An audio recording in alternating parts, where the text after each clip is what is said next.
स्नातक द्वितीय वर्ष संस्कृत ऑनलाइन कक्षा में सभी संस्कृत विद्यार्थियों का हार्दिक स्वागत है।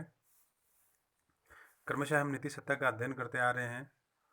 इसी क्रम में श्लोक संख्या 11 का हम अध्ययन कर रहे हैं कि साहित्य संगीत कला विहीन है, साक्षात पशु पुच्छ विषाणहीन है, तृण नय खादन अपि जीवमान है, तद्भाग देयम परम पशु नाम है। श्लोक संख्या 11। साहित्य संगीत कला विहीन है, साक्षात पशु पुच्छ विषाणहीन है, तृणम न खादन अपि जीवमान है, तद भाग्य देहम परमम पशु नाम। प्रस्तुत श्लोक में जिस व्यक्ति के पास कुछ भी नहीं है उसको पशुतुल्य मानते हुए जीवन की संज्ञा दी गई है कि साहित्य संगीत कला विहीन है, कि जो मनुष्य साहित्य संगीत और कला से रहित है, साक्षात पशु पुच्छ विषाणहीन है, वो पुच्छ साक्षात पशु पुच्छ विषाणहीन है। जिस व्यक्ति के पास में साहित्य संगीत और कला में से कुछ भी नहीं है, जो इनसे रहित है अथवा जिसको इनसे प्रेम नहीं है, वो विषाण पुच्छहीन है। वो सींग और पूंछ के बिना साक्षात पशु तुल्य है। तृणम न खादन अपि जीवमान है, घास नहीं खाता हुआ वो जी रहा है। ये भी भाग देयम, ये भाग्य है पशुओं का। ये पशुओं का परम भाग्य है कि वो घास न खाते हुए अपना जीवन व्यतीत कर रहा है। यदि वो घास खाता तो संभवतः है वो घास भी पशुओं के लिए कम हो जाती है। मतलब उसको, उस मनुष्य को पशु तुल्य माना गया है, पशुओं से भी निकृष्ट कोटि का माना गया है। जिस व्यक्ति के पास साहित्य संगीत कला इन तीनों में से कुछ भी नहीं है, तो साहित्य संगीत कला से रहित जो व्यक्ति होता है वो सींग और पुच्छ से रहित साक्षात पशु के समान होता है। तृणम न खादन अपि जीवमान है, घास नहीं खाता हुआ वो अपना जीवन व्यतीत करता है। भाग देयम परमम पशु नाम, ये पशुओं का परम भाग्य है।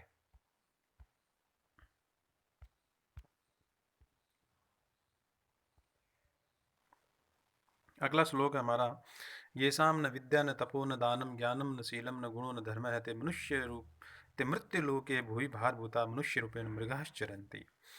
प्रस्तुत श्लोक में पूर्व श्लोक की भांति ही वो संपूर्ण क्रिया विधियां जो कि एक मनुष्य में मनुष्यत्व के रूप में होनी चाहिए, अगर वो नहीं है तो वो एक भार के स्वरूप पशु के समान विचरण करता रहता है। ये बातें बताई गई है कि ये शाम, जिस मनुष्य के पास न विद्या है, न तप है, न दान है, न ज्ञान है, न शील चरित्र है, न गुण है, न धर्म है, ऐसा मनुष्य मृत्यु लोके भूवि भार भूता, मनुष्य इस मनुष्य रूप में भूवि भार भूता इस धरती के बोझ स्वरूप है, भार स्वरूप है, और मनुष्य रूपेण और मनुष्य के रूप में वो मृगाश्चरन्ति पशु के रूप में विचरण करता रहता है। ये शाम न विद्या न तपो न दानम ज्ञानम न शीलम न गुणो न धर्म है, तो मृत्यु लोके भूवि भार भूता मनुष्य रूपेण मृगाश्चरन्ति। जिस व्यक्ति के पास न विद्या है, न तप है, न दान है, न ज्ञान है, न शील है, न गुण है, न धर्म है, ये सारी चीज़ें अगर नहीं है तो वो ते मृत्यु लोके भूवि भार भूता, ऐसे मनुष्य है वो इस पृथ्वी पर भार स्वरूप रहता है और मनुष्य रूपेण मृगाश्चरन्ति, और मनुष्य के रूप में वो पशुओं के समान विचरण करता रहता है। अगला श्लोक है हमारा, वरम पर्वत दुर्गेशु भ्रांतम वनेचरैः सह, न मूर्ख जन संपर्क है सुरेंद्र भवनेषु अपि। वरम पर्वत दुर्गेशु भ्रांतम वनेचरैः सह, न मूर्ख जन संपर्क है सुरेंद्र भवनेषु अपि। प्रस्तुत श्लोक में मूर्ख व्यक्ति के साथ संगति नहीं करनी चाहिए, इस श्लोक पर बल दिया गया है कि वरम पर्वत दुर्गेशु, कि पर्वत और किले और जंगलों में घूमना भ्रांतम श्रेष्ठ है, वनेचरैः सह, एक जंगली व्यक्ति के साथ घूमना श्रेष्ठ है पर्वतों और दुर्गों में, लेकिन मूर्ख जन संपर्क है, मूर्ख व्यक्ति के साथ है सुरेंद्र भवनेषु अपि, इंद्र के स्वर्ग में भी, इंद्र के भवनों में भी, स्वर्ग में रहना भी बुरा है। वरम पर्वत दुर्गेशु भ्रांतम वनेचरैः सह, वरम पर्वत दुर्गेशु भ्रांतम, पर्वत और दुर्गों में किलों में घूमना, वनेचरैः सह, एक जंगली व्यक्ति के साथ श्रेष्ठ है, जबकि न मूर्ख जन संपर्क है सुरेंद्र भवनेषु अपि, एक मूर्ख व्यक्ति के साथ स्वर्ग में रहना भी कठिन है। तो एक मूर्ख व्यक्ति के साथ स्वर्ग में रहने की अपेक्षा श्रेष्ठ है जंगली व्यक्ति के साथ जंगलों में रहना भी। तो प्रस्तुत श्लोक में मूर्ख व्यक्ति की संगति को गलत बताया है। अगला हमारा श्लोक है, केयूराणि न भूषयन्ति पुरुषं हारा न चन्द्रोज्ज्वलः न स्नानं न विलेपनं न कुसुमं न अलङ्कृताः मृदयः वाणी एकाः समलं करोति पुरुषं या संस्कृताः धार्यते क्षीयन्ते खलु भूषणानि सततं वाग्भूषणं भूषणम्। प्रस्तुत श्लोक में हमारी वाणी की आभूषण के रूप में श्रेष्ठता को सिद्ध किया गया है कि एक मनुष्य के रूप में अगर कोई अलंकृत वस्तु है एक मनुष्य शरीर की सबसे अगर कोई अलंकृत वस्तु है तो वो वाणी है। वाणी से ही मनुष्य सुंदर लगता है कि एक मनुष्य के रूप में केयूराणि न भूषयन्ति पुरुषम हारा न चंद्रोज्ज्वला है कि हार, चंद्र के समान उज्ज्वल हार, केयूराणि मोतियों की माला, न स्नान न विलेपनम मतलब लेपन करना, न फूल, ये सारी चीज़ें मनुष्य को सुंदर नहीं बनाती है।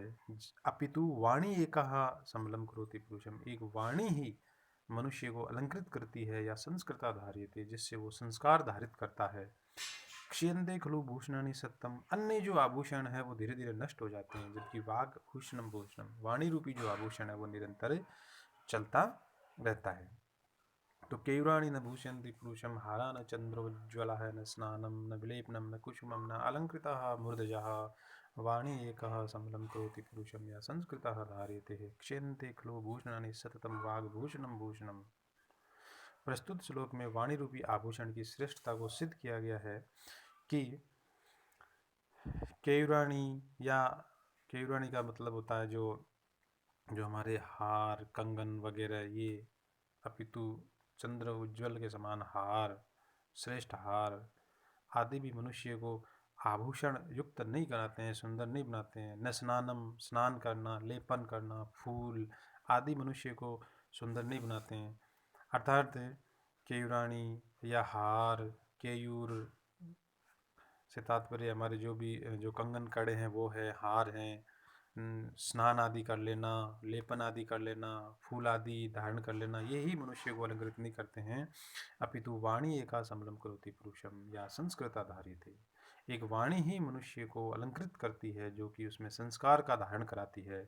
क्षीयन्ते खलु भूषणानि सततम, अन्य जो आभूषण है वो धीरे धीरे नष्ट हो जाते हैं। वाग भूषणम भूषणम, जबकि वाणी रूपी आभूषण है वो निरंतर चलता रहता है। अगला जो हमारा श्लोक है वो है, विद्या नाम नरस्य रूपम अधिक प्रच्छन्न गुप्तधनम, विद्या भोगकारी यश है सुखकारी, विद्या गुरुणाम गुरु है, विद्या बंधु जनो विदेश गमन है, विद्या परम देवत्वम, विद्या राजा सुपूजिता नहीं धनम, विद्या विहीन पशु है। विद्या नाम नरस्य रूपम अधिक प्रच्छन्न गुप्तम धनम, विद्या भोगकारी यश है सुखकारी, विद्या गुरुणाम गुरु है, विद्या बंधु जनो विदेश गमने, विद्या परम देवत्वम, विद्या राजस्व पूजित्य नहीं धनम, विद्या विहीन पशु है। प्रस्तुत श्लोक में विद्या की श्रेष्ठता को सिद्ध करते हुए बताया गया है कि विद्या नाम नरस्य रूपम अधिक, विद्या ही मनुष्य का श्रेष्ठ आभूषण है। प्रच्छन्न गुप्तम धनम, गुप्त धन है, विद्या है वो भोग करी है, यश प्रदान करने वाली है, सुख देने वाली है, और विद्या गुरुणाम गुरु है, विद्या गुरुओं की गुरु है। विद्या बंधु जिनो विदेश गमने, विदेश जाने पर विद्या भाई के समान है, विद्या परम देवत्वम, विद्या है वो देवता तुल्य है, विद्या राजसु पूजिता, विद्या राजाओं में पूजी जाती है, नहीं धनम, अपितु धन नहीं पूजा जाता है, और विद्या विहीन है पशु है, और जो विद्या से रहित है वो पशु के तुल्य है। विद्या नाम नरस्य रूपम अधिकम प्रच्छन्न गुप्तम धनम, विद्या भोगकारी है जैसे सुख करी है, विद्या गुरुनाम गुरु है, विद्या बंधु जनो विदेश गमने है, विद्या परम देवत्तम, विद्या राजसु पूजिता नहीं धनम, विद्या विहीन पशु है। प्रस्तुत श्लोक में विद्या की श्रेष्ठता सिद्ध करते हुए बताया गया है कि विद्या नाम नरस्य रूपम अधिक, विद्या मनुष्य का श्रेष्ठतम रूप है। प्रच्छन्नम गुप्तम धनम, प्रच्छन्न गुप्त धन है, विद्या भोग करने वाली है, यश देने वाली है, सुख देने वाली है, विद्या गुरुनाम गुरु, विद्या गुरुओं की गुरु है। विद्या बंधु जनो विदेश गमने, विद्या विदेश जाने पर भाई के तुल्य है। विद्या परम देवत्वम, विद्या देवता के तुल्य है। विद्या राजसु पूजिता, विद्या राजाओं में पूजी जाती है, न कि धन। विद्या विहीन पशु है, और विद्या से जो रहित है वो पशु तुल्य है। तो इस प्रकार हम नीति शतक का क्रमशः अध्ययन करते आ रहे हैं। बहुत बहुत धन्यवाद।